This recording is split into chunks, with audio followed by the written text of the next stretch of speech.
പാകിസ്ഥാൻ ലോകമറിയുന്ന ഭീകരവാദിക്ക് കൊടുത്തിരിക്കുന്ന സംരക്ഷണം കേട്ടാൽ നിങ്ങൾ പോലും ഞെട്ടിപ്പോകും. 26 സാധാരണക്കാരുടെ മരണത്തിനിടയാക്കിയ പഹൽഗാം ഭീകരാക്രമണത്തിന്റെ മുഖ്യ സൂത്രധാരനെന്ന് കരുതപ്പെടുന്ന ലഷ്കർ-ഇ തോയ്ബ തലവൻ ഹാഫിസ് സയ്യിദിന്റെ സുരക്ഷ പാകിസ്ഥാൻ ഏകദേശം 4 മടങ്ങ് വർദ്ധിപ്പിച്ചിരിക്കുകയാണ്. പാകിസ്ഥാൻ സായുധ സേനയിൽ നിന്നുള്ള ഉദ്യോഗസ്ഥരെ 24 മണിക്കൂറും കാവൽ നിർത്തിയിട്ടുണ്ട്. പാകിസ്ഥാൻ സൈന്യത്തിന് പുറമെ തീവ്രവാദ സംഘടനയായ ISI, ലഷ്കർ-ഇ തോയ്ബ തുടങ്ങിയവരുടെ പ്രവർത്തകരും കാവലിനായുണ്ട്. കോമ്പൗണ്ട് നിരീക്ഷിക്കാൻ ഡ്രോൺ വിന്യസിച്ചിട്ടുണ്ട്. സയ്യിദിന്റെ ലാഹോറിലെ വസതിക്ക് 4 കിലോമീറ്റർ ചുറ്റളവിൽ ഉയർന്ന റെസൊല്യൂഷൻ CCTV ക്യാമറകൾ സ്ഥാപിച്ചിട്ടുണ്ട്. കെട്ടിടത്തിന് സമീപത്തുകൂടി സാധാരണക്കാർക്ക് പോലും നടന്നു പോകാനാകില്ല.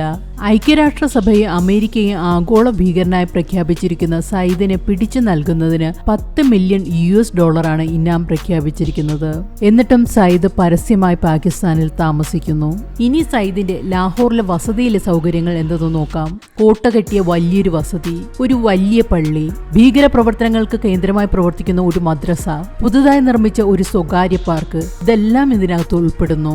ഇതിനകത്ത് പാകിസ്ഥാൻ സുരക്ഷാ ഉദ്യോഗസ്ഥരുടെ നിരീക്ഷണത്തിൽ സയ്യിദ് ഭീകരപ്രവർത്തനങ്ങൾ ആസൂത്രണം ചെയ്ത് സുഖമായി ജീവിക്കുന്നു.